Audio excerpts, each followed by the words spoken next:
కలుపుకుంటే వెళ్ళాలి. ఆ కలుపుకుంటూ వెళ్తూనే మనకి సంహిత అంటారు. సంహిత పేరు రావటానికి కారణం ఏంటంటే అన్నీ కలపటం వల్ల వచ్చింది కాబట్టి దాన్ని ఎక్కువగా ఉన్న భాగాలు అన్న దాన్ని బృహత్ సంహిత అన్నారు. అలాగే మనం కూడా జాతకం అనే దాంట్లో మనం యోగిని అవయోగిని కానీ లేకపోతే కుమార యవ్వన బాల్య మృతావస్థ వృద్ధావస్థ ఇలాగా శుభాశుభ నిర్ణయం లగ్నం నుంచి నిర్ణయం ఇలా చేసుకోవాలి. అలాగే జ్యోతిష్యానికి పురాణాలకి సంబంధం ఏంటని ఓ సందేహం వస్తుంది. మనకి పాతకాలంలో ప్రతి ఇంట్లో కూడా కంపల్సరీ అనంత పద్మనాభ స్వామి ఫోటో ఉంటుంది. అంటే విష్ణుమూర్తి శయనముల మీద ఉంటే లక్ష్మీదేవి పాదాలు నొక్కుతా ఉన్నప్పుడు కింద గరుడు ఆంజనేయులు వెనకాల దేవతలు మొత్తం సమూహం ఉన్న ఫోటో వీలైనంత వరకు ప్రతి ఇంట్లో ఉండేది పాతకాలంలో. ఎందుకని ఉండేది అని అంటే అది 6, 8, 12 స్థానాల్లో ఉన్నటువంటి గ్రహాల వ్యతిరేకతను పోగొట్టడానికి ఆ శయనమూర్తిని మనం చూడాలి. ఎందుకని చూడాలి? ఆ శయనమూర్తిని ఇవాటికి మనకి తిరుచానూరు తిరువనంతపురంలో అనంత పద్మనాభ స్వామి కానీ, శ్రీరంగం కానీ, నెల్లూరు శ్రీరంగం కానీ, లేదా తిరుపతిలో వచ్చేప్పటికి గోవిందరాజ స్వామి కానీ వీళ్ళంతా పడుకొని ఉంటారు. పడుకొని ఉన్న వాడిని ఎందుకు చూడాలని అంటే మనకి 12వ స్థానం ప్రశాంతమైన నిద్ర ఎప్పుడైతే మనకు వస్తుందో అంటే మన ఖర్చులు తగ్గటం కానీ మనకి ఇబ్బందులు తొలగటం కానీ జరుగుతుంది. ఇలాగా దేవుళ్ళని కూడా మన 12 లగ్నానికి నిర్ణయం చేయటం జరిగింది. ఒక నెలకు వచ్చేప్పటికి ఒక సంవత్సరానికి 13 మాసాలు జరుగుతుంది. చంద్ర లెక్క 13 మాసాలు అని అంటే మనకి 28 రోజులే. 28 రోజులు 13 మాసాలు జరుగుద్ది. అందుకని శ్రీమన్నారాయణుడు ద్వితీయ అవతారం తాబేలు మీద కరెక్ట్గా 13 డిప్పలే ఉంటాయి. ఆ డిప్ప పైన పాటలు వేస్తే 13 ఉంటాయి అన్నమాట. ఎందుకని 13? ఇక్కడ చంద్రమానం 13, అక్కడ అది. అక్కడ వచ్చేప్పటికి కర్మకారకత్వం అయినటువంటి శని యొక్క దాంతోనే మనం జన్మెత్తి కర్మ అనుభవించుతాము. కాబట్టి ఆ కూర్మం అయినటువంటి తాబేలే శనికి అధిదేవత అయ్యాడు. దానివల్ల మనకి 2వ అవతారం అయిన కూర్మ అవతారం వచ్చింది. ప్రతి దానికి ఒక పురాణంలో ఉన్నటువంటి ఇతిహాసం ప్రతి దాంతో కూడా జాతక భాగంలో లింకప్ అయి ఉంది. దాన్ని మనం ఆ ధర్మాన్ని ఆచరించి వెళ్తా ఉంటే మనకి ఆ సమస్యను తొలగించుకోవడానికి ముందుకెళ్ళటానికి అవకాశం ఉంటుంది. రేపు చెప్పబోయే క్లాసులో ప్రాథమిక పరాశరతో పాటు ఇలాంటి రహస్యాలను కూడా మీకు చెప్పబడతాయి. ఏ స్థానంలో ఏ గ్రహం ఉంటే ఏ మంత్రం చదువుకుంటే దాని యొక్క ఉపశమనం జరుగుద్ది. అలాగే మీరు రాసుకొని నేర్చుకొని కంటిన్యూటీ చేయటం వల్ల ఎవరికన్నా మీరు చెప్పేప్పుడు కూడా డ్యామ్ షూర్గా మీకు చెప్పే ఈ రెమెడీల వల్ల 11 రోజుల్లోనే వాళ్ళు ప్రశాంతమైన జీవితాన్ని పొందుతారు. ఎందుకంటే ఉన్నదే పురాణాల్లో నుంచి వచ్చింది. పురాణాంతర్గతమైనదే జ్యోతిష్యం కూడా. కాకపోతే మన దగ్గర పురాణాలు మనం వదిలేసాం. కొన్ని ఏదో ఒక 2%, 3% ఇళ్లలో తప్పితే అదేదో కథలుగా చదువుకుంటున్నారు. కానీ అది జ్యోతిష భాగానికి సంబంధించి సమస్యలు తగ్గించుకోవడానికి ఆ రోజుల్లో గుళ్ళల్లో హరికథా రూపం కానీ ప్రవచన రూపంలో కానీ ఎప్పుడు జరుగుతూ ఉండేవి. మనుషులు వెళ్ళేవాళ్ళు, వినేవాళ్ళు, వచ్చేవాళ్ళు. ఆ తెల్లారేపటికి ఆ పురాణ ప్రవచనం వినటం వల్ల కానీ అక్కడికి వెళ్ళి రావటం వల్ల కానీ వాళ్ళకి ఉన్నటువంటి గోచారంలో ఉన్నటువంటి వ్యతిరేకతలు తగ్గుదల మొహం పట్టాయి. ఇవాళ వచ్చేసేపటికి మన కార్పొరేట్ లైఫ్ అయిపోయింది. 2 బెడ్రూమ్లను ఒక హాలు కిచెన్ ఉంటే చాలు, మనకి ఎవరి ఇబ్బంది ఉండకూడదు. అది పిల్లల మనస్తత్వం కానీ లేకపోతే పెద్దవాళ్ళు కూడా ఎందుకులే ఇబ్బందులు అని చెప్పి తగ్గించుకునేటువంటి ప్రశాంతమైన జీవితం అనుకుంటారు. ఆ ప్రశాంతమైన కొద్దిగా కుదించుకోవటంలోనే ప్రశాంతత కరువు అయిపోతుంది. ఇదివరకు మనిషి వెళ్ళి 100 మందిలో పట్టడం మూలాన అక్కడ ఉన్నటువంటి ఆ విపరీతమైన వైబ్రేషన్లు ఉండి ఆ మనిషికి ఇబ్బందులు తెలిసేవి కాదు. ఇప్పుడు ఏకాకి జీవితాలు ఎక్కువైపోయినాయి. పోటీ మనస్తత్వాలు ఎక్కువైనాయి. దానివల్ల ఆ గోచారంలో జరుగుతున్నటువంటి ఆ యొక్క ప్రతికూలతని ఎలా అధిగమించాలో తెలియక సరైన దారి చెప్పేవారు లేక చాలా మంది సమస్యలు ఎదుర్కొంటున్నారు. జ్యోతిష్యం అనేది ఏంటి? జ్యోతిష్ స్వరూపం. జ్యోతి అంటే ఏంటండి? మనం కళ్ళు మూసుకున్నప్పుడు దివ్య జ్ఞానం కలిగేటువంటి ఒక మానసిక ప్రశాంతత. అది బాహ్యంగా చక్రంలో కనబడుతుంది మనకి. ఆ చక్రంలో కనిపించేప్పుడు మనకు నడుస్తున్నటువంటి పీరియడ్లో ఉన్నటువంటి అనుకూల వ్యతిరేకతలు ప్రతికూలతలు చూసుకున్నప్పుడు చిన్న చిన్న వాటిలతో మనం పోగొట్టుకోవచ్చు. ఎంత చిన్నగా పోగొట్టుకోవచ్చు అంటే, ఆ రవి బాగాలేదు జాతకంలో అంటే తండ్రితో అనుకూలత, గవర్నమెంట్తో వ్యతిరేకత అనుకున్నాడు అనుకోండి, కొద్దిగా బెల్లం తీసుకెళ్ళి ఏదైనా చెరువులోని నదిలో కానీ పారే కాలంలో కానీ వేసాడు అనుకోండి, ఆటోమేటిక్గా వ్యతిరేకత పోతుంది. ఇది డ్యామ్ షూర్. బెల్లం వేసుకున్న వాళ్ళకి వేసుకున్నంత.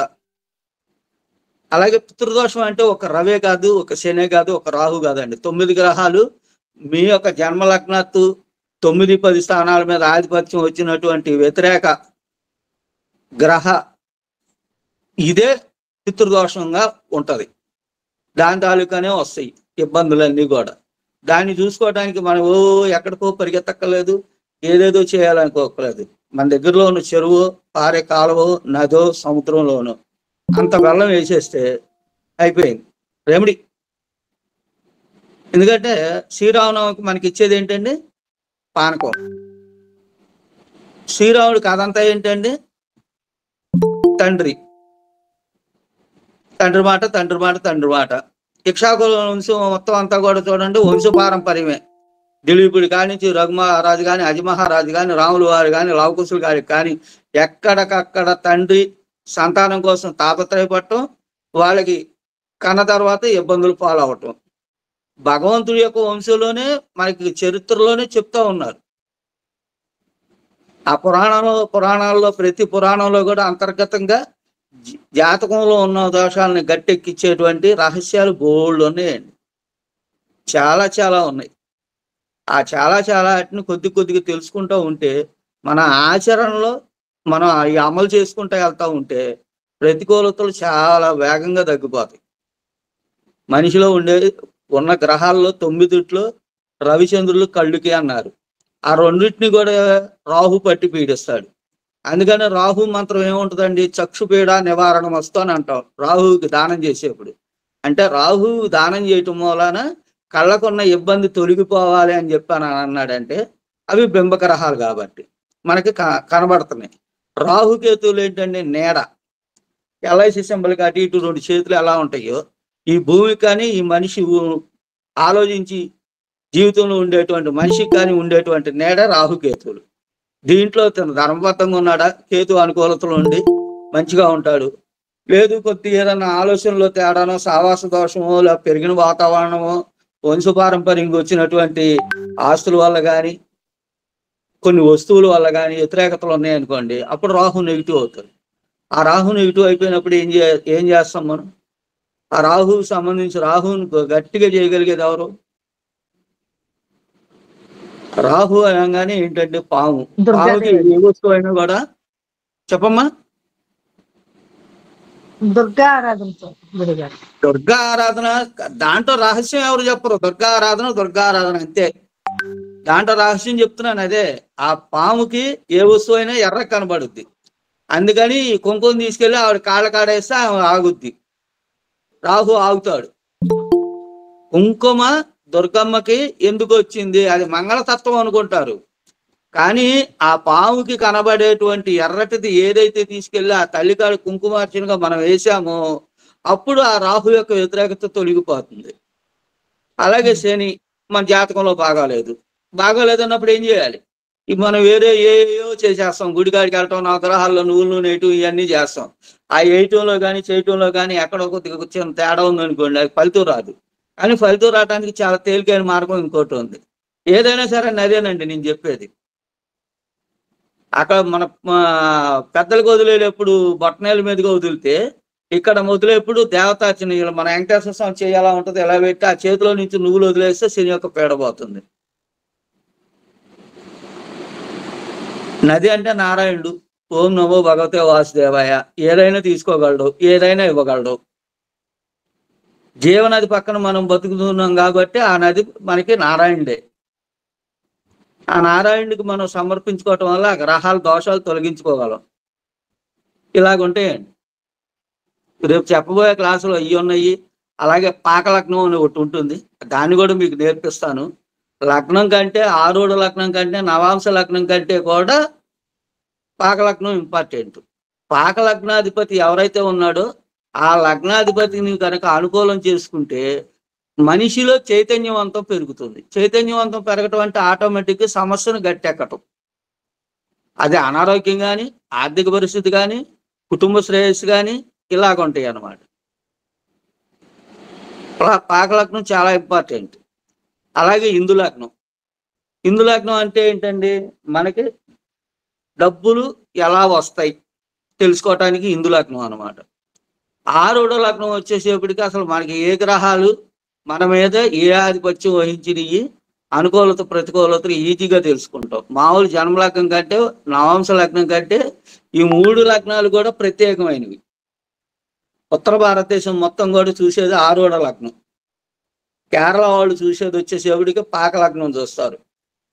ఎందుకంటే సమస్యను ఈజీగా గట్టెక్కిచ్చేయాలి. అందుకనే చాలా మంది తాంత్రికమైన అటే పెళ్ళిలో ఉంటారు, కానీ వాళ్ళు తాంత్రికం అసలైన తాంత్రికం వాళ్ళు చేయరు. అసలైన తాంత్రికం చేసేవాళ్ళు జ్యోతిష్యం జోలికి రారు. కొద్దిగా ఏదైనా మాయ మర్మాలు లౌకికంగా జనాల దగ్గర డబ్బులు వసూలు చేసేవాళ్ళు ఏమన్నా తాంత్రిక రూపంలో ఫోటోలు కానీ వస్తువులు కానీ పెట్టి వసూలు చేస్తారేమో, కానీ నిజమైన తాంత్రికులు జనంలోకి రారు. ఎందుకంటే వాళ్ళు ఉపాసనా బలం పెంచుకొని వాళ్ళ ఏదో విధానాల్లో వాళ్ళు ఉంటారు. వాళ్ళ పద్ధతులు వేరుగా ఉంటాయి. జనంలో ఉన్నాడు అని అంటే డబ్బులు పొందడానికి వచ్చినవాడు అని అర్థం తాంత్రికంలో ఎప్పుడైనా కూడా. సంజయ్ గారు మాట్లాడతారు. గ్రూప్ సభ్యులందరికీ నమస్కారం అండి. ఇప్పటి వరకు మా గురువు గారు రామకృష్ణ మాస్టర్ గురువు గారు చెప్పిన అమూల్యమైన విశేషాలు మీ అందరూ విన్నారు. అందులో స్టార్టింగ్ లో ఆయన చెప్పాడు ఒక మాట, ఏమిటది? అనంత పద్మనాభ స్వామి. అందులోనే ఉందండి. ఈయన చెప్పిన దానిలో దోష నివారణలో భాగంగా అనంత పద్మనాభుడు అని పేరు ఎందుకు వచ్చింది? ఆదిశేషుడు మీద ఆయన శయనతుల్యుడై ఉన్నాడు. ఆదిశేషుడు అంటే మొదలైన దగ్గర నుంచి అనంత విశ్వాన్ని చుట్టుకుని ఉన్నాడు. యాక్చువల్ గా 1000 పడగలు ఉంటాయని కాదు, ఈ విశ్వానికి కొలత లేదు. ఎక్కడ మొదలైంది ఎక్కడ అంతమైందో తెలియదు.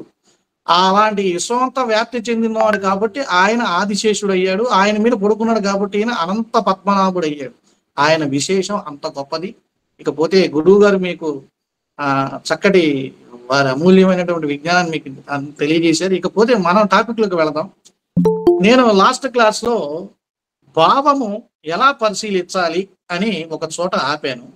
ఇవాళ నా ఉద్దేశం ఏంటంటే, ఎవరైనా సరే ఒక చార్ట్ పట్టుకున్న తర్వాత ఫస్ట్ చూడగానే వాడికి గళ్ళు కనబడతాయి. అందులో గ్రహాలు ఉంటాయి. లగ్నం నుంచి 12వ భావం వరకు అన్ని కూడా ఆక్యుపేషన్ జరిగి ఉంటాయి. ఇప్పుడు రకరకాల డౌట్లు వస్తాయి. లగ్నం నుంచి చూడాలా, లేకపోతే ఏంటంటే సూర్య లగ్నం చూడాలా, చంద్ర లగ్నం చూడాలా, ఇలాగ రకరకాల అనుమానం వస్తాయి. 3 ఫండమెంటల్స్ చెప్తాను, అందరూ కూడా దయచేసి జాగ్రత్తగా నోట్ చేసుకోండి. ఫస్ట్ ఎప్పుడు కూడా ఆధారం సర్వభూతానం జన్మలగ్నం పరిపూర్ణముచ్యతే అని శాస్త్రం చెప్తోంది. సర్వానికి కూడా ఆధారమైంది జన్మలగ్నమే. ఎందుకనే అంటే జన్మలగ్నం లేకపోతే అసలు మిగతా 12 భావాలు రావు. ఇప్పుడంటే కంప్యూటర్స్ వచ్చేసి మనకి డేట్ ఆఫ్ బర్త్ ఎంటర్ చేస్తే మనకి 12 కళ్ళల్లో ఉన్న గ్రహస్థితి వస్తుంది. పూర్వకాలం ఎఫ్మెరీస్ ఉండేవి. ఇట్లాగా మనకి కంప్యూటర్ సిస్టమ్ లేదు. అప్పుడు ఏం చేసేవాళ్ళంటే లగ్న ప్రమాణాన్ని కట్టి స్థానిక సమయానికి లగ్నం వస్తే లగ్నం నుంచి 7వ భావాన్ని, 7వ భావం నుంచి 10వ భావాన్ని, 10వ భావం నుంచి 4వ భావాన్ని, ఇట్లా భావాలన్నీ కూడుకుంటూ వెళ్ళేవాళ్ళు. ఆ కాన్సెప్ట్ ఇప్పుడు పిల్లలకి ఎంఏ జ్యోతిష్యం చేసే వాళ్ళకైతే తెలుస్తుంది. ఇది కూడా మన క్లాస్లో డిస్కషన్లో నేను చెప్తాను దీని గురించి. అయితే ఇక్కడ మనకి ఫస్ట్ ఆఫ్ ఆల్ ఎప్పుడైనా సరే ఫస్ట్ ఫండమెంటల్ చార్ట్ చూడంగానే నోట్ చేయాల్సిన పాయింట్ ఏంటి? జన్మ లగ్నం ఏంటో చూసుకోండి. ఇకపోతే గ్రహాలు ఏ గళ్ళల్లో అయితే లేవో ఆ గళ్ళు గురించి మర్చిపోండి. ఫర్ ఎగ్జాంపుల్ ద్వితీయంలో గ్రహం లేదనుకోండి, ఆ వచ్చిన వ్యక్తి ఒక జాతకంలో వాడి కుటుంబ స్థానం గురించి, వాడి డబ్బు గురించి, వాటి గురించి మనం ప్రస్తావించాల్సిన సమయం వస్తే చాలా తక్కువ స్థాయిలోనే మాట్లాడాలి. గ్రహం ఏ భావంలో అయితే ఉంటుందో ఆ భావ ఫలితాన్ని ఖచ్చితంగా ఇచ్చి తీరుతుంది.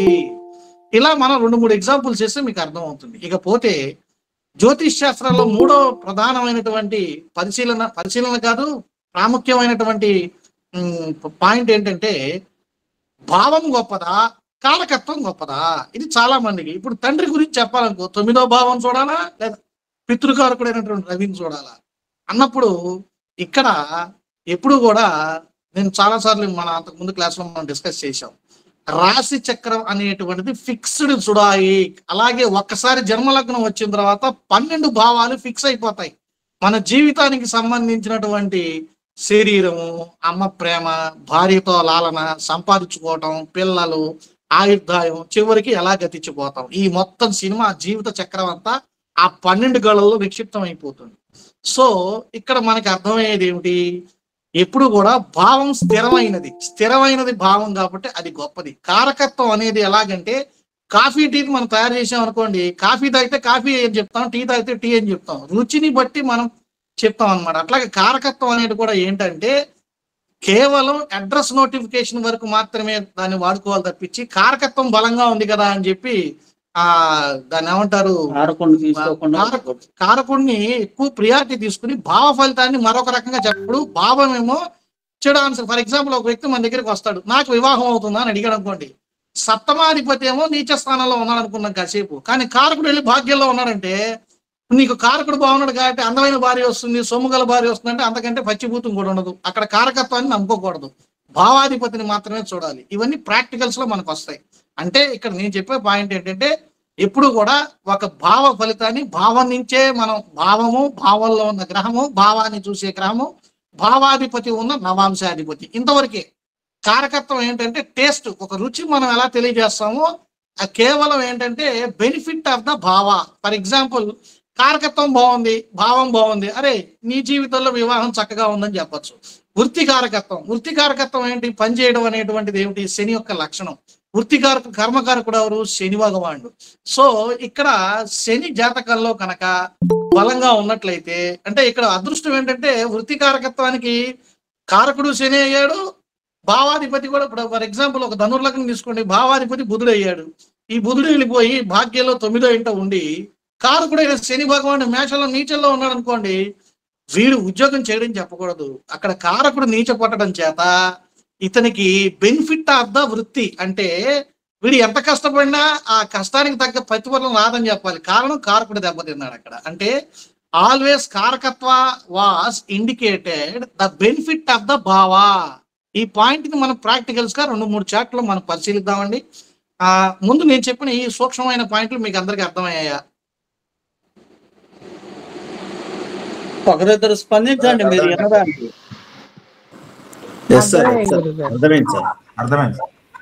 తప్పకుండా మీరు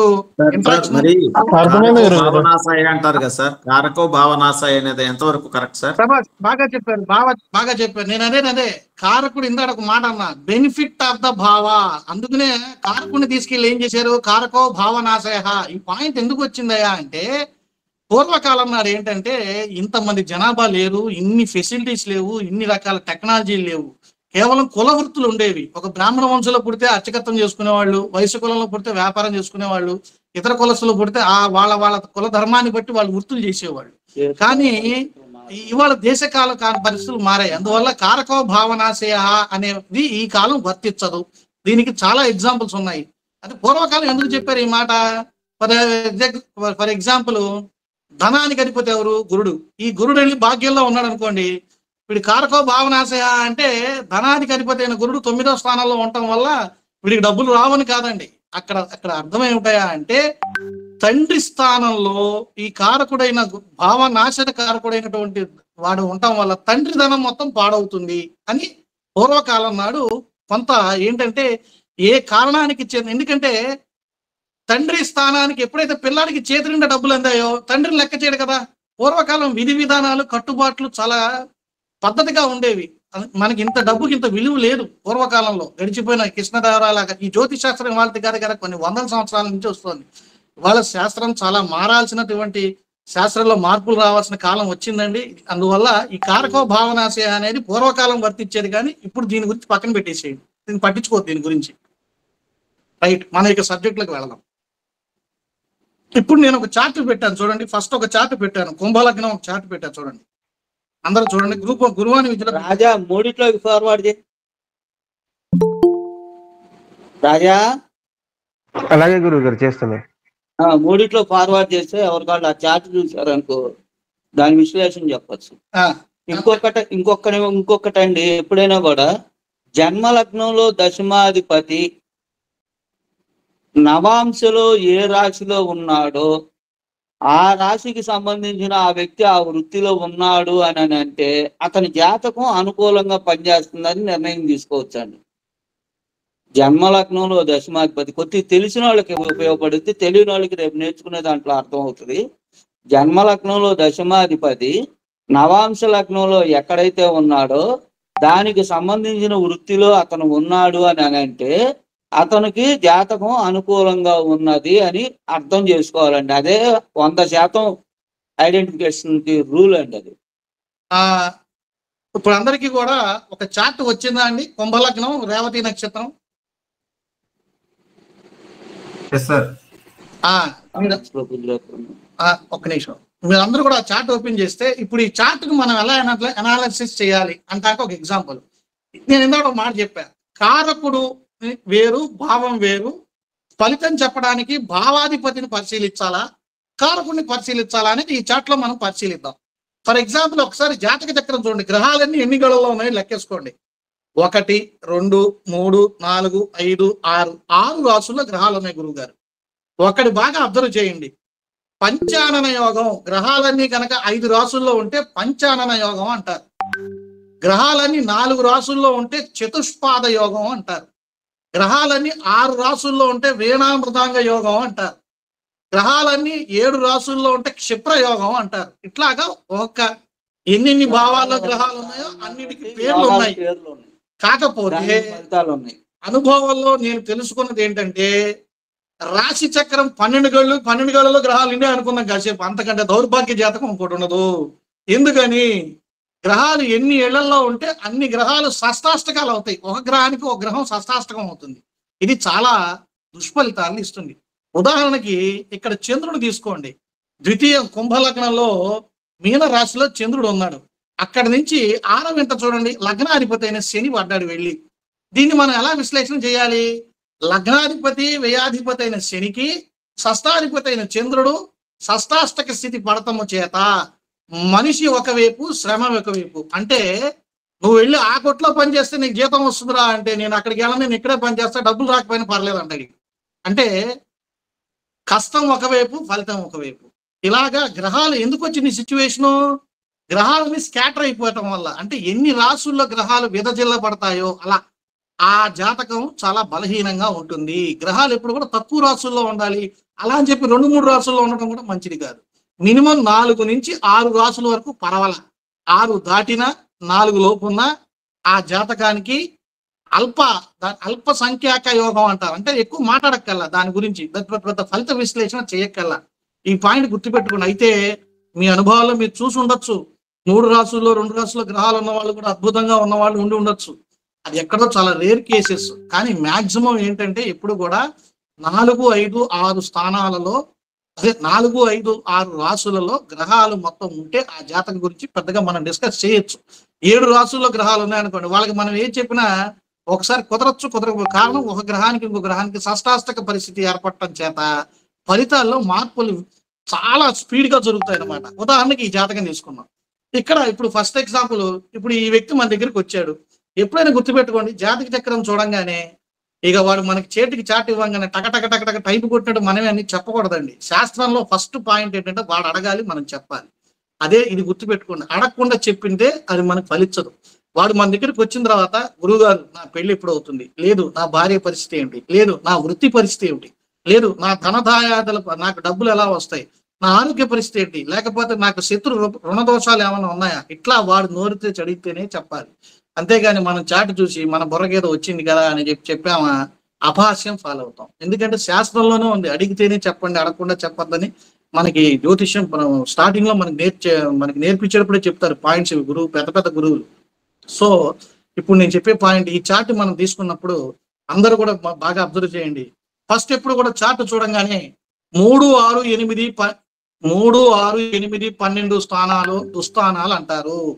వీళ్ళ ఈ స్థానాల్లో గ్రహాలు ఉన్నాయో లేవో చెక్ చేసుకోండి.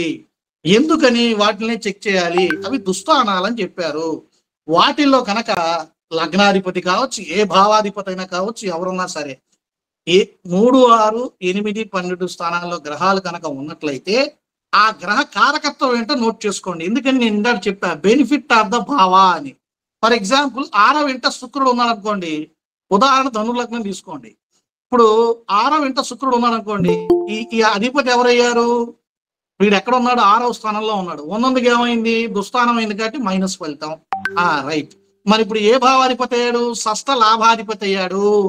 మరి లాభం అంటే ఏమిటండి? పడ్డ శ్రమకి రావాల్సిన బెనిఫిట్. మరి అలాగే 6వ భావం అంటే ఏమిటండి?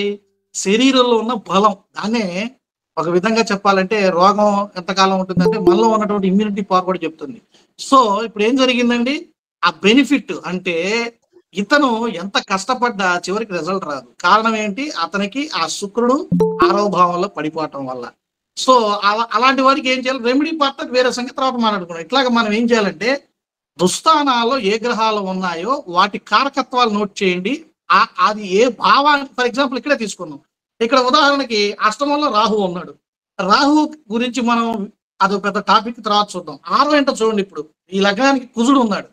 బేసికల్ గా ఎప్పుడైనా గుర్తుపెట్టుకోండి, జ్యోతిష్ శాస్త్రం చూసే వాళ్ళకి, అదే జ్యోతిష్ శాస్త్రంలో పరిశీలనలో వచ్చిన వాళ్ళందరికీ నేను చెప్పేది ఏంటంటే, ఉచ్చపట్టిన గ్రహం సత్ఫలితం ఇస్తుందో లేదో అనేది పక్కన పెడితే, నీచపట్టిన గ్రహాలు అయితే దరిద్ర ఫలితాలు ఇస్తున్నాయి అనేది మాత్రం 100% ప్రూవ్ అయింది నా యొక్క రీసెర్చ్ లో. ఇక్కడ తృతీయ దశమాధిపతి నీచపట్టాడు. ఇక తృతీయం అంటే ఏంటి అర్థం? సీరియస్నెస్, కమిట్మెంట్, అలాగే దాన్ని ఏమో పట్టుదల, ఇవన్నీ తృతీయం కింద వస్తాయి. అలాగే దశమ స్థానం ఏమైంది? హార్డ్ వర్క్, తను చేయాల్సిన కర్మ. వాడు వెళ్ళి చంద్రుడింట్లో నీచపట్టాడు. అంటే మనకారకుడి చేత నీచపడ్డాడు. అంటే అర్థం ఏంటండి? శారీరక దృఢత్వం లేకపోవటం వల్ల, మనోవైకల్యం వల్ల, అతనిలో కమిట్మెంట్ లోపించి చేయాల్సిన పనులు చేయక కాలయాపన వల్ల ఈ జాతకుడు మొత్తం కూడా టైం పాడు చేసుకుంటాడు అని మనం చెప్పాలి. ఎందుకని 6వ ఇంట పడ్డాడు. ఎవరు? కుజుడు. కారకత్వం ఏమిటి? సోదర కారకత్వం. సోదర కారకత్వం అంటే ఏమిటి? తమ్ముడనే కాదండి. సోదర అంటే ఇక్కడ అర్థం ఏంటంటే సహోదర, సోదర. సోదర అనేసరికి భుజం మీద చేస్తే వాడు స్నేహితుడు అవుతాడు. సహోదర అంటే సహ ఉదర అంటే ఇద్దరు కలిసి ఒకే తల్లి గర్భంలోంచి పుట్టిన వాళ్ళు తమ్ముడు అవుతాడు. ఈ రెండిటికి కూడా కారణం కుజుడే. అందువల్ల ఎప్పుడైతే ఇక్కడ కుజ కారకత్వం నీచపట్టిందో, ఇక్కడ మనం స్పెసిఫిక్ గా ఏం చెప్పొచ్చా అంటే, hello hello any trouble?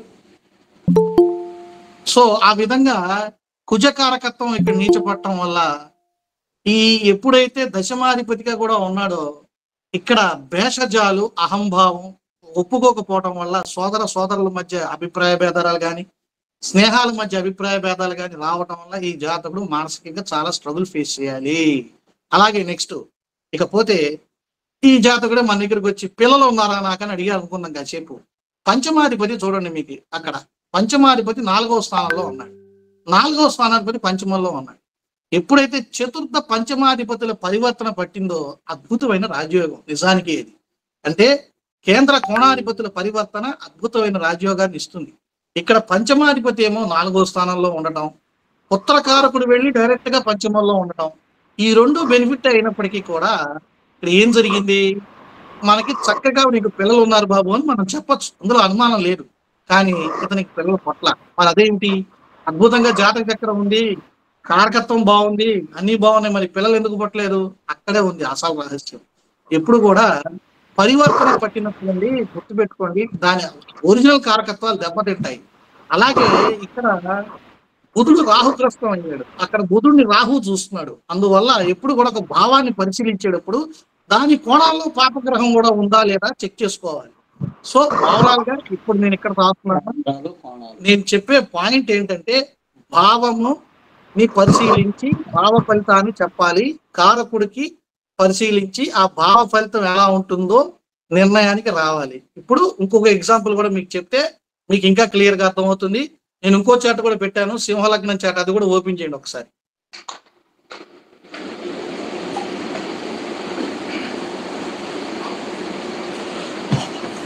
Hello రాజా, హలో గురూజీ పెట్టే గురూజీ, సింహలగ్నం కూడా పెట్టేశాను. ఇందాక చూడండి, ఆ చార్ట్ కి సంపాదన లేదు, ఉద్యోగం లేదు. ఇప్పుడు ఇక్కడ కూడా చూడండి, ఇక్కడ దశమంలో శుక్ర గురుల కలయిక, అక్కడ కూడా చూడండి పంచమంలో శుక్ర గురుల కలయిక. మీకు చాలా సార్లు చెప్పా, గురుగ్రహంతో గాని శని గ్రహంతో గాని శుక్రుడు కలిసి ఉన్నట్లయితే చాలా విపరీతమైన ఫలితాలు ఉంటాయి. కారణం ఏమిటి తర్వాత మాట్లాడుతానికి పెద్ద కథ ఉంది. బేసికల్ గా గురు శుక్రుల కలయిక కలిసి ఉన్నప్పుడు సంసారంలో బాధలు, అలాగే సంపాదనలో ఆటుపోట్లు, తర్వాత ఈ రెండు కూడా ఏమిటా అంటే కాలానికి శుభాన్ని, అందుకని గురుమూఢమి శుక్రమూఢమని మాత్రమే చెప్తారు, ఇంకా వేరే మూఢం లేదు. అంటే శుభత్వాన్ని ఇవ్వాల్సిన గ్రహాలు ఈ రెండు కలవటం వల్ల అయితే టూ మచ్గా శుభం ఉంటుంది, లేదా అసలు శుభమే ఉండదు. అట్లాగనమాట. దీన్ని ఎలా అనలైజ్ చేయాలో మనం భవిష్యత్తులో తెలుసుకుందాం. ఇక్కడ కూడా చూడండి, ఈ జాతకుడు మన దగ్గరికి వచ్చి నా వృత్తి పరిస్థితి ఏమిటి అని అడిగారు అనుకోండి, ఇందాక అక్కడ దశమంలో గ్రహాలు లేవు, ఖాళీగా ఉంది ఆ చాట్లో. కానీ ఇక్కడ చూడండి, పంచమ అష్టమాధిపతి వెళ్ళి గురుడు దశమంలో ఉన్నాడు, అలాగే దశమాధిపతితో కలిశాడు. మరి దానికి దీనికి తేడా ఏంటి? ఎవరికి వృత్తి యోగం బలంగా ఉందని చెప్పాలి. అలాగే వృత్తికారకుడు ఎవరు? శని. ఎక్కడ ఉన్నాడు? ఇక్కడ పంచమంలో ఉన్నాడు. అంటే ఓవరాల్ గా ఇక్కడ మనం నోట్ చేసిన పాయింట్ ఏంటి? పంచమాధిపతి దశమం, వృత్తికారకుడైన శని పంచమం. అంటే అర్థం ఏమిటి? షష్టాష్టకాలు ఒకటి. రెండోది, తన మనసుకి నచ్చితేనే ఉద్యోగం చేస్తా, లేకపోతే చేయడు, ఇంట్లో కూర్చుంటాడు. నాకేంటి, నాకున్న చాలయ్యా, నేను ఉన్నదంత హాయిగా బతుకుతా అంటారు వీళ్ళు. అలాగే పంచమం అంటే మంత్రస్థానం. చేస్తే మంత్ర సంబంధమైన విద్య అంటే పౌరహిత్యం, చేస్తే పౌరహిత్యం చేయాలి. అది కూడా రాలేదనుకోండి, పంచమ భావం అంటే ఆకట్టుకునే తత్వం, అంటే మార్కెటింగ్ టెక్నిక్స్. అంటే ఏదైనా షాప్ లో ఆ బట్టలు కొనండి, ఈ బట్టలు కొనండి అమ్ముతారు కదా మార్కెటింగ్ ఎగ్జిక్యూటివ్స్. మాయ. అలాగే గురు శుక్రుల కలయిక. గురు శుక్రులు ఎప్పుడైనా గుర్తుపెట్టుకుని పదవి ఏంటో ఉంటే పెద్ద పెద్ద షాపింగ్ మాల్స్, బంగారం కొట్లు, ఉద్యోగాలు, ఇట్లాంటివన్నీ గురు శుక్రులు చేసేవి. అంటే ఈ జాతకుడు ఆడపిల్లగా పుట్టుంటే మంచి రిసెప్షనిస్ట్ గాను, ఎయిర్ హోస్టెస్ గాను రానిచ్చేవాళ్ళు. కానీ మగపిల్లాడిగా పుట్టాడు కదా, అందువల్ల ఈ పంచమంలో శని, దశమంలో గురుడు షష్టాష్టకాలు పట్టడము చేత ఇతను కూడా వృత్తి చేయకుండా ఖాళీగా కూర్చుని ఊహల్లో బతకడం జరుగుతుంది తప్పించి వేరేగా ప్రయోజనం జరగల. అంటే రెండు చాట్లు ఇవ్వాలి. ఎందుకు పెట్టానా అంటే భావము, భావాధిపతి, కారకుణ్ణి మనం ఎలా అబ్జర్వ్ చేయాలి అని చెప్పడం కోసం రెండు ఎగ్జాంపుల్స్ పెట్టా. ఒకసారి మీరు కూడా స్టడీ చేసి మీ డౌట్స్ అడిగితే మీకు ఇంకా క్లారిటీగా అర్థమవుతుంది.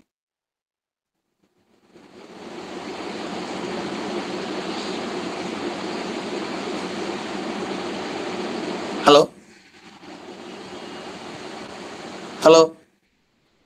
సో ఎవరిదన్నా మనం ప్రాక్టికల్ గా చేద్దాం అంటే మీలో ఒకరు చెప్పండి, ఎవరైనా డేట్ ఆఫ్ బర్త్ మీలోనే ఒక మనం ప్రాక్టికల్ ట్రై చేద్దాం. 14/1963. 14/1/1963. మీరు ప్రీవియస్ క్లాస్ లో చెప్పినట్టున్నారు కదండి, కొత్త వాళ్ళది అయితే బాగుంటుందో. Okay sir 22/1995. 22 జూన్ 1995. 22/6/95. టైం అండి ఫిబ్రవరి 6. టైము రాత్రి 1 సార్, అంటే తెల్లవారితే 23. రకరకాలుగా ఒక వాయిస్ చెప్పండి ప్లీజ్. 23 అండి. అవును సార్, 23 సార్. 23/6/95. టైం అండి మెసేజ్ వచ్చింది 1 గంటకు సార్, నైట్ 1 గంటకి. 23 జూన్ 95. 95 1 గంటకి. ఏ ఊరండి? కర్నూలు సార్. కర్నూలు.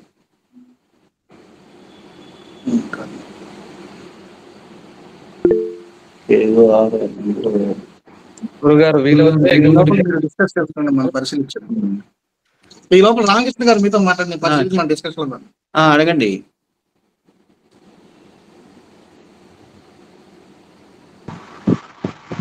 సార్ ఇంకో డేట్ ఆఫ్ బర్త్ చెప్పనా?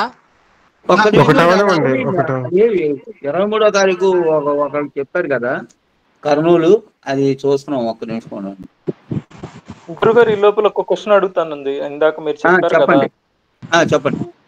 జన్మ లగ్నంలో 10వ అధిపతి నవాంశలో ఎక్కడున్నాడో తర్వాత ఏం చెప్పారండి? నాకు అది రాసుకోలేదు. D1 లో దశమాధిపతి ఓకే, నవాంశలో ఏ రాశిలో ఉన్నాడో ఓకే, దానికి సంబంధించిన వృత్తిలో ఉన్నాడు అని అంటే ఆ జాతకం సరి అయిన విధానంలో నడుస్తున్నట్లు లెక్క. అతను ఓకే ఓకే ఏ రాశిలో ఉన్నాడో దానికి సంబంధించిన వృత్తిలో ఉంటే, ఉదాహరణకి మిథున లగ్నం అండి, దశమాధిపతి గురువు. అవును, ఆ గురువు నవాంశలో వెళ్ళి వృషభ రాశిలో పడ్డాడు అనుకోండి, ఓకే, అంటే శుక్రుడి యొక్క కారకత్వం గురువు యొక్క కారకత్వంతో కలిపిన వృత్తి ఉండాలి. అతనికి బంగారపు కొట్టు. అర్థమైందండి ఇప్పుడు? అర్థమైంది. దానికి మేనలగ్నం తీసుకున్నాం. మేనలగ్నం తీసుకుంటే అక్కడ మళ్ళీ మేనలగ్నానికి దశమాధిపతి గురువు అయ్యాడు అనుకోండి. ఆ గురువు వెళ్ళి నవాంశలో అక్కడ ఉన్నటువంటి నవాంశ ఏమి వేసుకోవాలి, 1972 39 సింహంలో ఉన్నాడు అనుకోండి. రాజకీయ నాయకుల దగ్గర కానీ, గవర్నమెంట్ ఉద్యోగస్తులు లేదా కాంట్రాక్టర్ల దగ్గర కానీ పనిచేసే వాళ్ళు అనుకోండి, అతని జాతకం పనిచేస్తున్నట్లు లెక్క. ఓకే, అంటే సింహం అంటే మీకు రాజు కాబట్టి దానికి సంబంధించినట్టు. మరి ఇంక వెళ్తే గవర్నమెంట్ కి సంబంధించిన రిలేటివ్ దాంట్లో దాంట్లో అతను వృత్తి చేస్తూ ఉండాలి. అది ఒక రాజకీయ నాయకులే అంటానికి లేదు, కాంట్రాక్ట్లు అవ్వచ్చు, టీచర్ అవ్వచ్చు, గవర్నమెంట్ కి మిల్లుల నుంచి సప్లై చేసే దాని దగ్గర అతను ఆ లెక్కలు రాసి ఉద్యోగం అయ్యి ఉండొచ్చు. టీచర్ కూడా అవ్వచ్చు కదా. టీచర్ అవ్వడండి. టీచర్ అవ్వడా? ఓకే. గురువు గారు ఇందాక ఒక డేట్ ఆఫ్ బర్త్ ఇచ్చారు కదా, 95. అతని వయసు ఎంత అండి ఇప్పుడు? 29. ఆ చార్ట్ మీ అబ్బాయి మీదే అడిగిన వ్యక్తిదేనా అండి? మీరేనా ఆ చార్ట్? మాదే sir. Okay okay okay. So date of birth ఇవ్వాలా? ముందు అవనండి, ఒకటి అయిపోయినండి, చెప్తాను. మనం జస్ట్ ఎగ్జాంపుల్ కోసం, డిస్కషన్ కోసం ఇది. అలాగే సార్. ఇలాంటి చార్ట్ మనం బోల్డ్ చేద్దాం, ప్రాక్టికల్ చేస్తేనే ఏదైనా ఉపయోగం. జాతక చక్రానికి ఎప్పుడైతే, ఒక్క నిమిషం అండి, నవాంశని కలుపుకుంటూ వెళ్తా ఉంటే మనం అసలు వాళ్ళకి ఇచ్చేటువంటి ప్రిడిక్షన్స్ బ్రహ్మాండంగా పనిచేస్తాయండి. ఓన్లీ D1 ఒకటే చూడకూడదండి, నవాంశని కూడా చూడాలి. ఎందుకని అంటే ఇన్నర్ నవాంశ అయితే బాహ్యం D1 అనమాట. ఇన్నరే కదా మనిషి ఎలా ప్రవర్తిస్తాడు, ఎలా ఉంటాడు, ఎలా ఆలోచిస్తాడు, ఇతను ఏం చేయబోతున్నాడు అనేది ఇన్నరే చెప్తుంది. బాహ్యంగా ఉన్నదానికి ఇన్నర్కి చాలా తేడా ఉంటుంది. ఒక మనిషి చాలా అందంగా నీట్గా ఉండొచ్చు, కానీ వెళ్ళి ఎక్కడో చిన్న వృత్తి చేస్తా ఉన్నాడు అనుకోండి, నవాంశ పాడైపోయింది అక్కడ. అదే బాహ్యంగా మనిషి బాగోలేదు, కానీ ఒక అత్యున్నతమైన స్థాయిలో ఒక ఎండిగా గానో, మేనేజర్ గానో, డైరెక్టర్ గా ఉన్నాడు అనుకోండి, అతను నవాంశ నిలబెట్టేసింది. ప్లానింగ్ వర్కౌట్ అయింది అతనికి. అంటే మనకి ఇప్పుడు కార్పొరేట్ సెక్టార్లో చాలా మంది చూడండి, పై స్థాయిలో ఉండే వాళ్ళంతా కూడా కొద్దిగా చూడంగానే ఇంప్రెషన్ గా ఉండరు వాళ్ళు, కానీ హెవీ టాలెంటెడ్ వాళ్ళే ఉంటారు.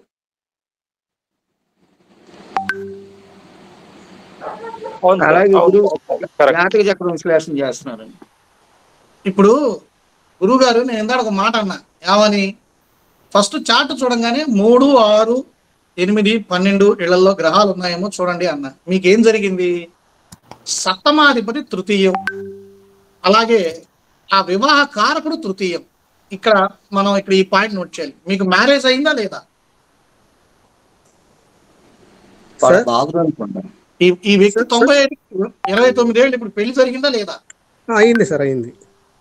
పెళ్లికి సరే, ఆ పెళ్లి గురించి పక్కన పెడదాం. ఇప్పుడు ఇతనికి సంబంధించిన వృత్తి యాక్చువల్ గా విదేశాలు, గవర్నమెంట్ సెక్టారు, ఈ అంబిషన్ అతనికి ఉండేదా? అంటే గవర్నమెంట్ జాబ్ కొట్టాలని కానీ, లేదా ఫారెన్ వెళ్దామని కానీ ఈ అంబిషన్ అతనికి ఉండేదా? గవర్నమెంట్ జాబ్ కొట్టాలని ఉంది సార్. కానీ ఇప్పటికీ అదే ప్రయత్నంలో ఉన్నాడు కదా? ఉన్నాడు సార్. కానీ హార్డ్ వర్క్ చేస్తున్నాడు కదా? అవునవును, చేశాడు. వ్యర్థమైంది.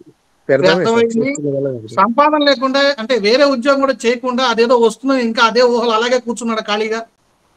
లేదు సార్, కూర్చోలేదు, వర్క్ చేస్తున్నాడు.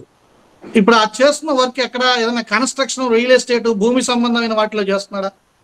లేదు సార్, లేదు. ఓన్ గా అంటే ఏం చేస్తున్నారండి ఆయన చేసే వృత్తి ఏంటి present? Clinic sir, RMP medical related గా చేస్తున్నారు.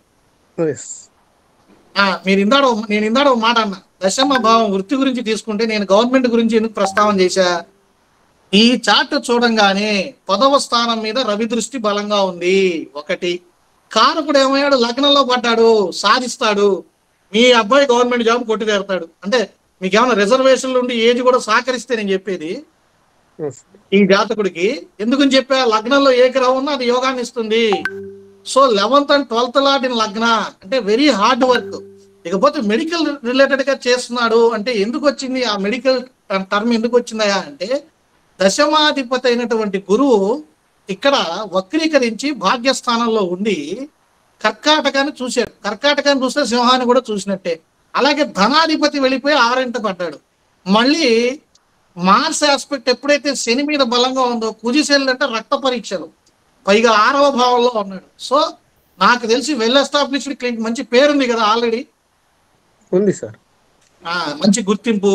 సో ఇక్కడైతే వృత్తి భావం ఎలా ఉంది, పూర్తిగా సెటిల్ అయ్యారని చెప్పాలా, సెటిల్ అవ్వలేదని చెప్పాలా అంటే అతని మనసుకి అయితే ఇంకా సెటిల్ అవ్వాలా, కానీ చూసేవాడికి అయితే ఏం పర్వాలా, వెల్ సెటిల్డ్ అని అనిపిస్తుంది. అవునా కదా చెప్పండి? కరెక్టే సార్ గురువు గారు. అది. ఇకపోతే పెళ్లి విషయంలో ఒప్పించి పెళ్లి చేసుకున్నాడా, పెద్దవాళ్ళు చెప్పినట్టుగా చేసుకున్నాడా చెప్పండి. పెద్దవాళ్ళు చెప్పినట్టే సార్. మ్యారేజ్ విషయంలో కొద్దిగా ప్రపోజల్ అంటే తన సొంత ప్రపోజల్ తీసుకురావటం కానీ, బంధుత్వానికి అంటే పరాయి సంబంధం చేసుకోవడం కానీ జరగలేదా? దగ్గర సంబంధం ఏం కాదు, దూరం సంబంధమే సార్. దూరం సంబంధమే. పెళ్లి విషయంలో ఏమైనా స్ట్రగులింగ్ ఫేస్ చేశారా? అనుకున్న టైంకి ముహూర్తానికి జరగకపోవడం కానీ, ఏమైనా ఇబ్బందులు కానీ ఫేస్ చేయడం జరిగిందా? జరిగింది సార్. ఘర్షణ అయింది కదండి సార్? ఘర్షణ గొడవ అయింది కదా? గొడవ ఏం కాలేదు సార్. అంటే ఏం జరిగింది ఇబ్బంది? ఇలా ఇప్పుడు పెళ్లి ముహూర్తము కట్టుకునే టైంకి మా రిలేటివ్స్ లో ఒకరు చనిపోయారు. అదిగో. ఇకపోతే ఇక్కడ మీకు ఇందులో ఫండమెంటల్ నేను ఇందాక చెప్పా ఒక ఎగ్జాంపుల్. ఇతని పిల్లల పరిస్థితి ఏమిటి, భవిష్యత్తులో ఎలా ఉంటారు అని మనం తీసుకున్నట్లయితే పంచమాధిపతి చూడండి, చంద్రుడు కేతుగ్రస్తమై ఉన్నాడు. అలాగే పుత్రకారకుడైన గురుడు భాగ్యంలో ఉండి లగ్నాన్ని చూస్తున్నాడు, వక్రించినా సరే. కాకపోతే కుటుంబ స్థానంలో పంచమాధిపతి ఉండటం వల్ల వీళ్ళు పిల్లల ఆలస్యం కావాలని వీళ్ళు చేసుకుంటే తప్పించి వీళ్ళకి పిల్లలు డెఫినెట్ గా పుడతారు. మగ పిల్లలు పుట్టే యోగం దివ్యంగా ఉంది. పిల్లలు పుట్టారా సార్? ఇప్పుడు మా భార్య ప్రెగ్నెంట్ సార్. ఆమె ప్రెగ్నెంట్ సార్, ఇప్పుడు ప్రెగ్నెంట్. పెళ్లి అయిన తర్వాత కావాలని మధ్యలో మీరు ఆపుకున్నారా? 2-3 ఏళ్ళు ఆపలేదు సార్. 3 times ప్రెగ్నెన్సీ పోయింది. ఎందుకంటే అక్కడ పంచమాధిపతి కేతువుతో ఉండటమే దానికి కారణం. సరే, అది వదిలేద్దాం. మీకైతే మగపిల్లాడు పడుతున్నాడు గురువు గారు, మంచి పుట్టిన తర్వాత నాకు ఫోన్ చేయండి. పుత్ర సంతానం ఉంది ఈ చాటుకి. ఇంకా ఓవరాల్ గా ఈ చార్ట్ చూడండి, ఎన్ని రాసుల్లో గ్రహాలు ఉన్నాయి? 1, 2, 3, 4, 5, 6, 7 రాసుల్లో ఉన్నాయి. అంటే నేను ఓవరాల్ గా ఏం చెప్తానంటే అన్ని ఉన్నాయి, ఏదో తెలియని మానసిక ఆందోళన, టెన్షన్ ఇవన్నీ ఉన్నాయా లేవా?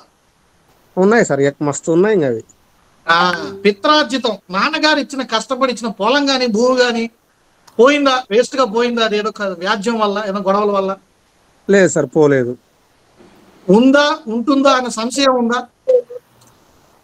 ఆ సంశయం ఏం లేదు సార్. కానీ మీకు భూమి పిత్రార్జితమైన భూమి ఉంటుంది, దాని పట్ల వివాదాలు ఉండే వచ్చే సూచనలు ఉన్నాయి, జాగ్రత్త పడండి. ఆ ఉద్దేశంతో చెప్పారు. Okay sir, okay. ఇక మీ డౌట్స్ ఏమైనా అడగండి, చెప్తాను. అదే సార్, గవర్నమెంట్ జాబ్ ఏ వయసులో వచ్చే? ఇంకా నేను చెప్పా కదా, సమస్య లేదు, వచ్చి తీరాలంటే పల్లెల్లో పోసినట్టే. అది ఏ సెక్టార్ లో రావచ్చు సార్? ఇది ఒక నిమిషం, ఇది పంచాయతీరాజ్ శాఖ సివిల్ డిపార్ట్మెంట్ అంటారు చూసారా, అందులో వస్తుంది సార్. ఒకటి సార్, కుటుంబ పరిస్థితులు కొద్దిగా గందరగోళంగా ఉన్నాయి. అంటే కుటుంబంలో మాలో ఒకరికొకరికి సఖ్యత లేకపోవడం.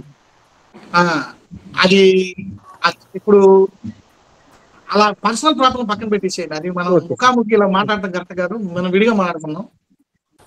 సార్, ఇంత ముందుకు సార్కి నేను గురువు గారితో మాట్లాడా, సార్కి గుర్తు లేకుండా వాళ్ళు చాలా మంది మాట్లాడచ్చు, రామకృష్ణ గురువు గారితో. సార్ వచ్చేసి దీనికి పరిహారంగా వెండి ఉంగరంలో ముత్యము ఏదో వేసుకోమన్నాడు సార్.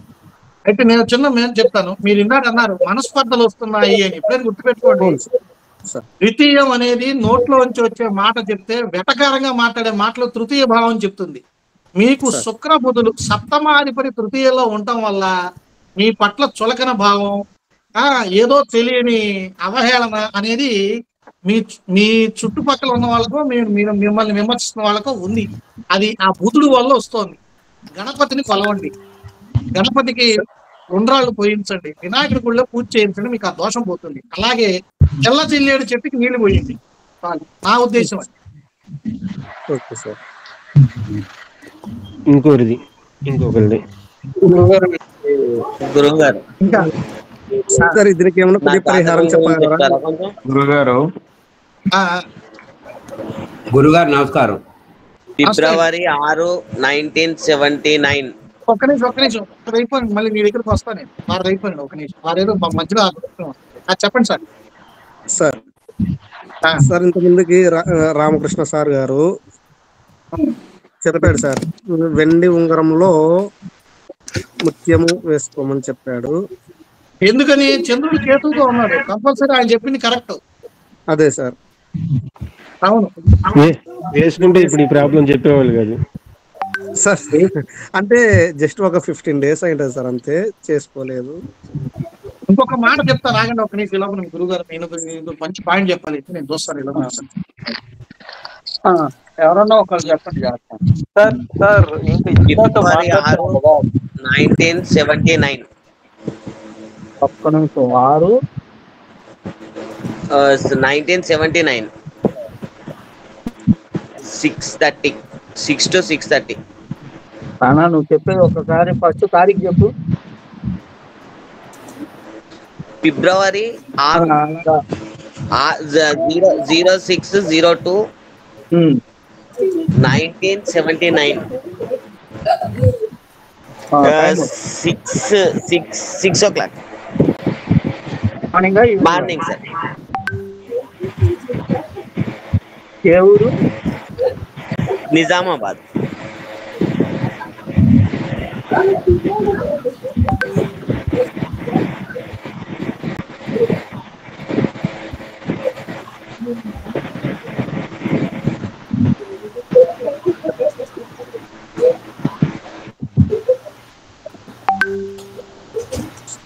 మీకు కొంచెం చాట్ తో పరిచయం ఉందా బాబు? కొంచెం ఐడియా ఉన్నది సార్, అంతగానం ఐడియా లేదు గురువు. రోహిణి నక్షత్రము, వృషభ రాశి, అవును మకర లగ్నం. అండ్ కొద్దిగా హెల్త్ రిలేటెడ్ సమస్యలు, సార్ మానసిక సంఘర్షణ బాగా ఉందా? ఉన్నాయి సార్, ఉన్నాయి సార్. ఉన్నాయి. అలాగే వచ్చినవన్నీ పోతానే ఉంటాయి, కానీ ఎప్పుడు నిలువ అనేది లేదు. మనీ కొంచెం అలాగే అలాగే అలాగే ఉంది. ఇరికించడం కాదు, వీరే రాంగు తెలివితేటలు ఎదుటి వాళ్ళకి చెప్పి కొద్దిగా నష్టపరిచేటువంటి జరుగుతూ ఉండొచ్చు. ఏమండి గురుగారు? ఇప్పుడు మీరు ఏదైనా సలహా ఇచ్చారనుకోండి అవతల వాళ్ళకి, దానివల్ల వాళ్ళు ఇబ్బంది పడటం అలాగే ఏమైనా జరిగిందా? అట్లేం జరగలేదు సార్. మీరు ఎందులో మోసపోయి ఎరుకోవడం జరిగిందా? ధన నష్టం జరిగి ఉండాలిగా మీకు. జరిగింది సార్. ఎరక్కపోయి వీడు నమ్మిన పాపానికి జీవితంలో పెద్ద పనిష్మెంట్ పడింది అన్న సంఘటన మీ జీవితంలో జరిగిందా? జరిగింది సార్. Wrong step. నేను ఇంకా సూటిగా అడుగుతా, మీ పట్ల మీకు కోపం రావడం, అలాగే ఎందుకు ఈ జీవితం అనేటువంటి వ్యర్థమైన జీవితం ఎందుకని కోపం రావడం, అట్లాంటి పరిస్థితులు నడుస్తున్నాయా? నాకు న్యాయం జరగలేదనే ఆలోచన ఉందట అని అడుగుతున్నారు. అంటే ఆ మధ్యలో ఉండే సార్, ఇప్పుడు ఏం లేదు సార్, ఇప్పుడు సెట్ అయిపోయింది. ఒకప్పుడు అయితే పడ్డారు మీరు ఆ బాధ. ఒక్క నిమిషం ఉండండి గురువు గారు, మీతో చాలా మాట్లాడాలి. ఒక్క నిమిషం లైన్ లో ఉండండి. మంచి కార్డు దొరికింది నాకు.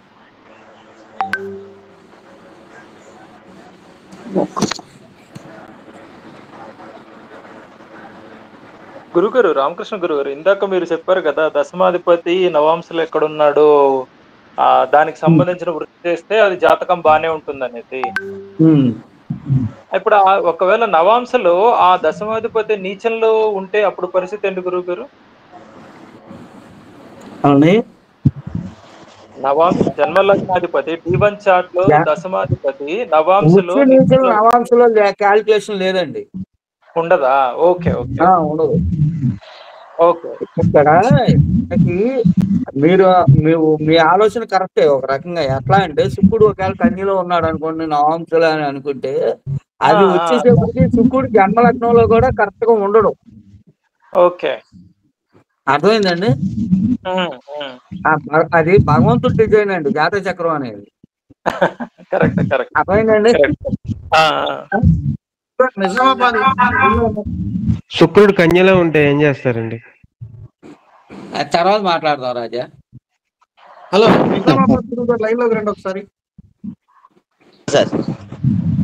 సార్ ఇప్పుడు మనం ఇందాక మన డిస్కషన్ ఏంటంటే భావము, భావాధిపతి, కారకత్వం. ఇది మన డిస్కషన్. ఇందాక ఒక మాట అన్నాను, ఏమని? భావము చాలా ఇంపార్టెంట్, కారకుడిని కూడా పరిశీలించాలి, కారకుడు బెనిఫిట్ ఆఫ్ ద భావా చెప్తాడు అనేది నాకు చెప్పాను. ఇక్కడ చూడండి, ఒక జాతక చక్రంలో ఫస్ట్ ఎవరైనా చూడంగానే ఫస్ట్ చెప్పే పాయింట్ ఏంటి? వారి పెళ్లి పక్కన పెడితే ముందు దశమ స్థానం, సంపాదన, పోషణ, ఇంటికి 4 రూపాయలు పట్టుకెళ్ళాలి కదా. ఇక్కడ మీరు చూస్తే ఏం జరిగింది? అష్టమాధిపతి అయిన రవి లగ్నంలో, లగ్నాధిపతి వెళ్ళిపోయి అష్టమంలో. మీకు మీ నాన్నగారి నుంచి వారసత్వంగా ఏమన్నా వృత్తి ఏమన్నా వచ్చిందా? వచ్చింది గురుగారు. రైట్. తర్వాత సొంత అయిన వాళ్ళే చెల్లెలు పిల్లలు, మా మేనమల్లులు, మేనకోళ్ళు అట్లాంటి వాళ్ళు ఎవరైనా దెబ్బేశారా?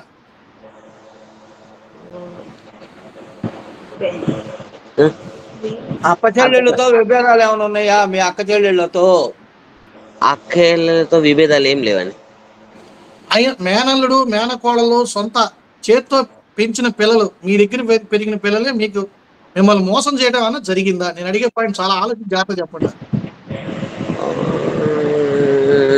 అప్పట్లో జరిగింది, దాన్ని సెట్ చేసుకున్నాను. అదే పెళ్లి జరిగినట్ట జరగనట్ట మీ జీవితంలో ఒక ముక్క మీరే చెప్పండి నాకు. ఏం సార్ పెళ్లియా? మీ దృష్టిలో ఫస్ట్ అసలు పెళ్లి వద్దనుకున్నారు కదా? అట్లేమనుకోలేదు సార్. మీకు బాగా ఆలోచించి చెప్పండి. 27-30 ఏళ్ళ వయసు అప్పుడు? లేదు సార్, అట్లేమనుకోలేదు సార్. ఇప్పుడు మ్యారేజ్ అయిందిగా ఆల్రెడీ? అవును సార్, అయింది సార్. ఒక పాప ఒక బాబు, ఇద్దరు పుట్టారుగా? ఇద్దరు పాపలే సార్. ఇద్దరు పాపలే, ఓకే. ఇప్పుడు మీరు ఎంతసేపు ఇంటి నుంచి దూరంగా తిరిగే వృత్తిలో ఉన్నారా? అంటే ప్రయాణాలతో కూడుకున్న వృత్తి? అవునండి, ఫీల్డ్ సర్వీస్. ఎస్. ఓవరాల్ గా ఈ మధ్యకాలంలో వాహనం ట్రబుల్ పెట్టడం, ఇంట్లో ఖర్చులు అధికంగా 1 లక్ష, 1.5 వరకు ఖర్చులు విపరీతంగా అయ్యాయి ఈ మధ్యకాలంలో. అంటే ఒక ప్రాపర్టీ కొన్నాను, దానికోసం ఖర్చు అయింది. అట్లేమి. ఓకే. తర్వాత ఇక్కడ ఏం జరిగిందంటే గురువు గారు, మీరే కొంతమందికి జీతం ఇచ్చే పొజిషన్ లో ఉంటారండి. మీకేమీ ఒకళ్ళ కింద పనిచేసే యోగం లేదు, స్వార్జిత యోగం. మీరే క్రియేటరు, మీరే ఓనరు, మీరే బాస్. అవునా కదా? చెప్పండి. ఉండే అది క్లోజ్ చేసాము. ఇప్పుడు ఏంటంటే కాంట్రాక్ట్ బేసిస్ లో జాబ్ చేస్తున్నాను. మళ్ళీ ఆ పొజిషన్కి వెళ్తారు తిరిగి, అది మాత్రం జరుగుతుంది. ఇకపోతే మీకు వేరే కరిక్యులర్ యాక్టివిటీ, స్విమ్మింగ్ బాగా వచ్చా? స్విమ్మింగ్ రాదు సార్. ఇంట్రెస్ట్ ఉండేదా? వెళ్దాం అనుకున్నారా? అనుకున్నాను సార్. రైట్. మీకు ఏ పాయింట్ కూడా అడగండి, చెప్తాను. ఏం లేదు సార్, ఇప్పుడు భవిష్యత్తు ఎలా ఉంటది, పిల్లల భవిష్యత్తు ఎట్లా ఉందని తెలుసుకుందామని. ఇక్కడ ఒకటే చెప్తాను సార్, మీకేంటంటే మీ పక్కన ఎప్పుడు కూడా మీకంటే కూడా పక్కన ఒకడు ఉంటాడు, వాడిని మేపే అలవాటు ఉంటుంది. అంటే మీకంటే మీ పక్కన ఉన్నవాడికి ఎప్పుడు డబ్బులు వస్తూ ఉంటాయి. అవునా కదా? ఈ మాట చెప్పండి. వస్తాయి. మరి అదే జాతకం. ఎందుకంటే ద్వితీయంలో కేతు ఉంటే మన పక్కనే ఉంటాడు, డబ్బులు పట్టుకెళ్ళేవాడు. సరే, అది వేరే విషయం. తర్వాత భవిష్యత్ ఏంటని అడిగారండి. ఇక్కడ అమ్మగారి యొక్క పరిస్థితి, అమ్మగారు ఉన్నారా, కాలం చేయలేరా? ఉన్నారు సార్. ఆవిడకి ఈ మధ్యకాలంలో ఏమైనా ఇబ్బంది వచ్చినా, కాళ్ళవాపులు, బాగా హెల్త్ ఇది వచ్చిందా? అవును సార్, వచ్చినాయి. ఒక మాట చెప్తా గురువు గారు, మీ భవిష్యత్తుకు వచ్చిన ఇబ్బంది లేదు, కానీ నమ్మక ద్రోహానికి గురవటం ఎక్కువ ఉంది. సెంటిమెంటల్ గా ఏదన్నా అనుకుంటే ఎక్కువ దానికి ప్రియారిటీ ఇస్తారు. అలా ఓవర్ సెంటిమెంట్ కి ఎక్కువ ఫీల్ అవ్వమాకండి మీరు. నేను చెప్పిన పాయింట్ మీకు అర్థమైంది కదా? అవును, అర్థమైంది సార్. యాక్చువల్ గా సినిమా స్టార్ లో మంచి అందగాడ అయి ఉంటారు. మీ ఫేస్ కట్స్ బాగుంటాయి నాకు తెలిసి చూడటానికి. 100% సార్. రాహు సీన్లు కలిస్తే మంచి గ్లామర్ అండి. అదే అదే సార్. అది సరే. ఇంకా ఇంకా మీ భవిష్యత్తు బాగుంటుంది, no doubt. Electronics, service, goods items లాంటివి కూడా భవిష్యత్తులో మీకు తగులుతాయి. మీరు రాజా గారి చేత గోమేద కుంది పెట్టించుకోండి. సార్ రాజా గారి చేత గోమేద ఉంగరం సరే ధరించండి. ఒకసారి ఇప్పుడు చూడండి, మన గ్రూప్ సభ్యులందరూ ఇవాళ ఈ డిస్కషన్ లో మంచి చార్ట్ ఇప్పుడు వచ్చింది. ఇందాక మనం ఇవాళ ఇంతసేపు డిస్కస్ చేసిన పాయింట్ ఏంటి? భావము, భావాధిపతి, కారకత్వం. కాసేపు ఈ జాతకుడు యొక్క వైవాహిక జీవితాన్ని చెప్పండి అని మనకి జ్యోతిష్యానికి వెళ్ళినప్పుడు ఒక చార్ట్ ఇచ్చి ఎక్స్ప్లెనేషన్ రాయమంటారు. అలాంటప్పుడు ఇలాంటి జాతకం మనకు వస్తే అలా చెప్పాలి. చూడండి, ఫస్ట్ ఆఫ్ ఆల్ సప్తమ స్థానంలో ఎవరున్నారు? గురువు ఉన్నాడు. వెంటనే మనం ఏం చెప్పేయచ్చు? గురువు అంటే ఆ లగ్నానికి వ్యయాధిపతి, తృతీయాధిపతి అని పక్కన పెడదాం. ముందు గురువు సప్తమంలో ఉన్నాడు అంతే. అర్థం ఏమిటి? పతిని దైవంగా భావించే భార్య వస్తుంది. అట్లాంటి భార్య వచ్చినప్పుడు ఏ భర్తకైనా కష్టమే. ఎందుకంటే వాడు కూడా అంత ధర్మంగా ఉండాలి. సార్ గురువు గారు, మీ భార్య గారు చాలా నిక్కచ్చిగా ఆవిడ ఉంటుందో ఉండాలి. హలో, లైన్ లో సార్. పతిని దైవంగా భావించే భార్య వస్తుంది అని నేను ఒక మాట అన్నా. ఇది మీకు అంటే మీకు అలాంటి వ్యక్తిత్వం ఉన్న భార్య వచ్చిందా లేదా? వచ్చింది సార్. ఎప్పటిగా వస్తుంది. నాకు తెలుసు ఆవిడ ఆర్థడాక్స్, పూజలు, పునస్కారం, భక్తి ఎక్కువ. వాళ్ళ పెద్దవాళ్ళని కూడా ధిక్కరించి మిమ్మల్ని పెళ్లి చేస్తుంది. ఇది ఒక విధంగా లవ్ మ్యారేజా? లేదు సార్, అరేంజ్డ్ మ్యారేజ్ సార్. మధ్యలో ఎవరైనా అడ్డుపడ్డారా వివాహానికి? వివాహానికి అమ్మాయిల తరపు? అవును సార్, అడ్డుపడ్డారు. మరి అదే సైన్స్. గురువు ఉన్నాడు కదా, తొందరగా పెళ్లి చేయడాడు. ఆడ ఎవడో అడ్డుపడేస్తాడు. అక్కడ నాలుగు పెద్దవాడు వచ్చి పొల్ల వ్యాపారం చూస్తాడు, కానీ జరగదు. అదే జరగలేదు సార్. తర్వాత మీకు చూడండి, సప్తమ స్థానంలో గురువు ఉన్నాడు, దైవం లాంటి భార్య వస్తుంది. సప్తమాధిపతి ఎవరు? చంద్రుడు. మళ్ళీ వాడెక్కడ ఉన్నాడో చూడమాకండి. కారకుడు వ్యయమైపోయాడు అంటే అర్థం ఏమిటి?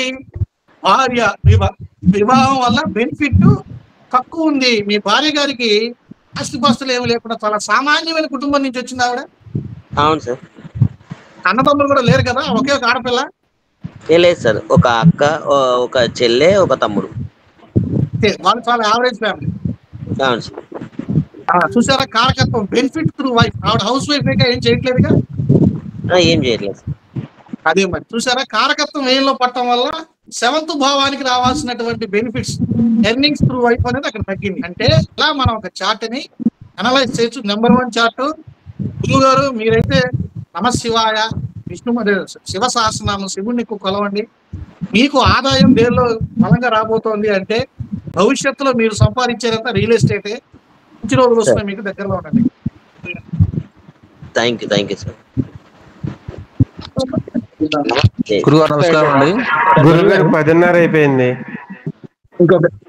మనం అందరం మళ్ళీ డిస్కషన్ వెళ్దామంటే. నమస్కారం అండి. గురువు గారు హైదరాబాద్. నమస్కారం సార్. నమస్కారం. మనందరం కలుద్దాం మళ్ళీ. నమస్కారం సార్. ఇంకొక 5 నిమిషాలు ఉండండి సార్. గురువు గారు హైదరాబాద్ వెళ్ళాలండి. ఈ రోజు క్లాస్ ఉందని లగేజ్ అంతా రెడీ చేసుకున్నానండి. టికెట్లు కూడా బుక్ చేసుకున్నాను. నేను పెట్టమన్నాను, స్పెషల్ క్లాస్ అని గబగబ వచ్చి పెట్టారు. సార్ 5 నిమిషాలు సార్, బస్సు వెయిట్ చేస్తుంది. మీకు డౌట్ ఏంటి చెప్పండి. మిమ్మల్ని పరిచయం చేసుకోవటం సార్, ఇంకేం లేదు. నా పరిచయం ఉంది సార్. నేను మామూలు సామాన్యమైన వాడికి. నాదే ఉంది. నన్ను గుర్తుపట్టారు సార్? చెప్పండి.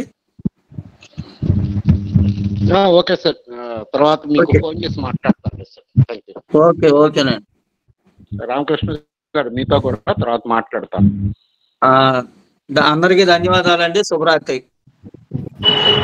మనందరం సోమవారం నాడు క్లాసుల్లో కలుసుకుందామండి. ఓకేనండి, ఉంటాం మరి. సోమవారం పెయిడ్ క్లాస్ రండి. సోమవారం నుంచి ఇప్పటిదాకా 8 ఫ్రీ క్లాసులు అయినాయి. ఇక తర్వాత నుంచి పెయిడ్ క్లాస్ రండి. అవి డీటెయిల్స్ సార్. డీటెయిల్స్ నేను రోజు గ్రూప్ లో పెడుతున్నా కదండి. 10,000 రూపాయలు పరాశర జెమిని భావత్రయం అండి. 4 నుంచి 5 నెలలు. రోజు రాత్రి డే బై డే ఉంటుంది. సేమ్ ఇదే టైం డైలీ రికార్డింగ్ ఉంటుంది.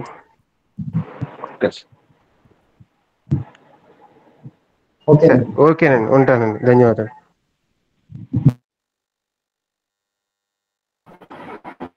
Okay sir, good night. Good night sir.